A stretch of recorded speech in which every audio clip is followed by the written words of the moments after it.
yang sedang ramai di sosial media mengenai tuduhan-tuduhan kepada Bapak Joko Widodo mengenai ijazah beliau yang dituduh palsu.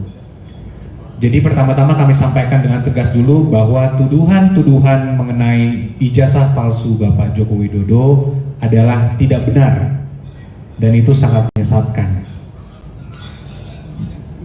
Ijazah Bapak Joko Widodo ada, asli, dan sudah jelas dikonfirmasi oleh pihak Universitas Gadjah Mada sebagai instansi yang berwenang. Itu juga sudah disampaikan oleh Dekan Kehutanan, juga Bapak Rektor sendiri sudah mengkonfirmasi hal tersebut. Dan selain pada itu juga sudah pernah berkali-kali ijazah Bapak digunakan dan dikonfirmasi oleh KPUD dan KPU Republik Indonesia pada saat Bapak Jokowi mencalonkan diri sebagai wali kota, kemudian gubernur, dan terakhir menjadi Presiden Republik Indonesia untuk 2 kali. Jadi ini sebenarnya sudah lama sekali dikonfirmasi dan selamanya tidak pernah ada masalah apapun. Jadi yang paling penting sebenarnya pada hari ini kami ingin sampaikan adalah ada narasi-narasi di luar seakan-akan kalau ada nih Pak Jokowi ijazah aslinya, tunjukkan saja. Kenapa tidak ditunjukkan? Apakah takut Pak Jokowi? Nah, itulah narasi yang selama ini mungkin sudah terbangun. Dan itu kami sayangkan dan itu sangatlah tidak berdasar hukum dan sangat menyesatkan. Kenapa? Pertama, kami tidak akan menunjukkan ijazah asli Pak Jokowi kecuali berdasarkan hukum dan dimintakan oleh pihak-pihak yang berwenang seperti pengadilan dan sebagainya. Itu pasti kami akan taat dan kami tunjukkan. Tapi jika tidak, untuk apa kami tunjukkan? Karena hal ini juga berpotensi untuk menimbulkan presiden yang sangat-sangat buruk. Bayangkan saja Mas dan Mbak, mungkin Mas dan Mbak mempunyai ijazah sendiri dari SD, SMP, SMA juga mungkin hingga kuliah juga. Bayangkan jika ada orang tiba-tiba minta, tunjukin deh Mbak ijazahnya. Apakah langsung Mbak wajib tunjukkan? Seakan-akan Mbak tertuduh karena ada orang mengatakan ijazah Mbak palsu, Mbak yang wajib menunjukkan itu. Kan tidak, kan terbalik nih, stigmanya terbalik. Nah, inilah yang mau kita coba luruskan. Karena apa? Bukan hanya untuk Pak Jokowi, kami juga memikirkan masyarakat luar sana. Jangan sampai hal ini juga dapat terjadi kepada masyarakat lain. Itu juga salah satu pesan dari Bapak Jokowi kepada kami juga. Artinya hal ini kami cukup tegas bahwa kami tidak akan menunjukkan dan kami tidak mempunyai kewajiban hukum untuk menunjukkan kopi atau asli dari ijazah Bapak Jokowi kecuali dimintakan oleh hukum atau pengadilan. Itu pasti. Dan mengenai pengadilan pun ternyata mengenai hal ini pun sudah 3 kali digugat ke pengadilan, 2 kali di Pengadilan Negeri Jakarta Pusat dan 1 kali di PT UN Jakarta. Dan ternyata pun mereka kalah. Jadi gugatan mereka semua kalah dan sampai sekarang tidak ada satupun putusan pengadilan yang menyatakan ijazah Bapak Jokowi itu palsu.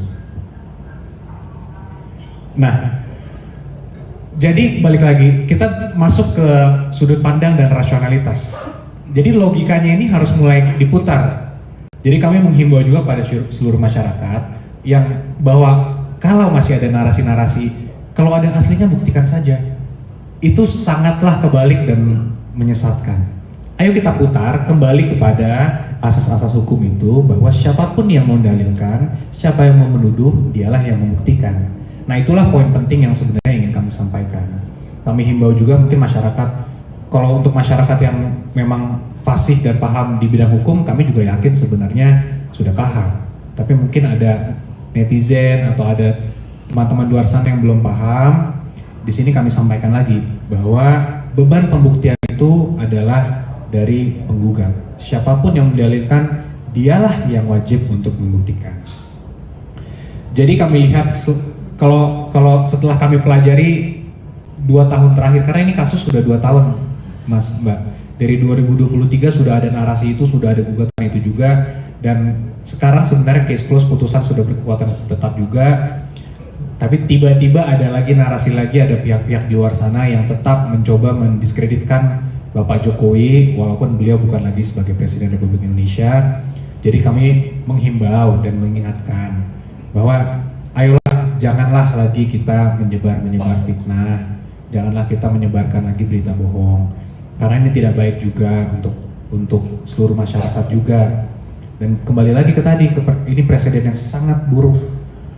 Karena saya pun bukan hanya saya sebagai sipil saja, saya bukan pejabat, saya bukan apa, saya sebagai sipil aja, pasti saya sangat berkeberatan jika ada orang yang menuduh saya ijazah saya palsu, kemudian seakan-akan saya yang harus terbeban untuk membuktikan. Kan logika hukumnya saja sudah tidak masuk akal sebenarnya. Jadi kembali lagi kami menghimbau untuk seluruh masyarakat untuk berhentilah menyebarkan berita-berita fitnah dan bohong seperti itu. Nah, kemudian ada juga yang perlu kami sampaikan, itu mengenai adanya juga pihak-pihak yang ingin mendatangi langsung Bapak Joko Widodo untuk menanyakan, katanya, saya ingin melihat langsung Pak ijazah aslinya. Kembali lagi, di sini kami sampaikan bahwa Bapak Jokowi telah menunjuk kami sebagai kuasa hukumnya, sehingga sepanjang mengenai tuduhan ijazah palsu ini, silakan dapat menghubungi kami secara langsung. Khususnya untuk advokat dan kuasa hukum ataupun pihak-pihak yang mengerti hukum, bahwa ada kode etik advokat yang mengatur bahwa jika seseorang telah memberikan kuasa kepada seorang advokat untuk mengurus suatu persoalan atau suatu permasalahan, maka advokat lain itu dalam hal sejauh untuk mengenai urusan itu harus menghubungi advokat. Jadi tidak bisa lagi kalau ada orang di luar sana ingin menghubungi Pak Jokowi mengenai pengen lihat, pengen bertanya, pengen berdiskusi, pengen berdebat, sudah tidak bisa karena Pak Jokowi sudah menunjuk kami. Silakan, jika ada hal-hal yang ingin ditanyakan, silakan menanyai kami. Kami dengan senang hati untuk bertemu, untuk berdiskusi. Walaupun balik lagi, yang perlu kami ingatkan adalah Indonesia ini adalah negara hukum. Jadi seluruh proses hukumnya sudah tersedia. Silakan ditempuh, walaupun memang sebenarnya sudah ditempuh 3 kali oleh suatu pihak. Ya mungkin ada pihak-pihak yang sama pun kalau tidak puas ya silahkan tempuh jalur hukum yang ada. Walaupun sudah ikrah ya mungkin mau PK atau mungkin mau gugat ulang, itu kami persilahkan. Karena kembali kami menghormati hak hukum semua orang, pribadi ataupun institusi, kami sangat menghormati itu. Namun balik lagi, kami juga meminta seluruh pihak juga menghormati hak hukum dari Bapak Joko Widodo sebagai seorang sipil. Kemarin kami juga telah berdiskusi langsung secara tertutup dengan beliau, dan beliau juga mengingatkan ke kami juga bahwa ya saya ini juga sekarang, saya ini orang sipil katanya. Masih aja ya ada yang seperti ini. Justru kami sebagai kuasa hukumnya pun kaget juga, karena kami pun sempat kalau sedang berhubungan kadang-kadang lupa bahwa beliau sekarang bukan lagi presiden, karena mungkin 10 tahun menjabat dan sebagainya. Jadi mungkin masyarakat luar sana juga kami mengingatkan bahwa Bapak Jokowi juga sama seperti kita, warga sipil biasa yang memiliki hak asasi manusia dan juga hak privasi yang perlu kita jaga juga. Jadi janganlah kita memberikan tuduhan-tuduhan yang tidak berdasar dan melalui jalur-jalur yang di luar hukum. Kalau melalui jalur hukum, kami hargai dan pasti kami terima dengan baik. Dan situ sudah terbukti 3 kali. Kami respon dengan baik, kami hadir juga di persidangannya, kami berikan tanggapan dan jawaban juga, dan sampai hingga ada putusan.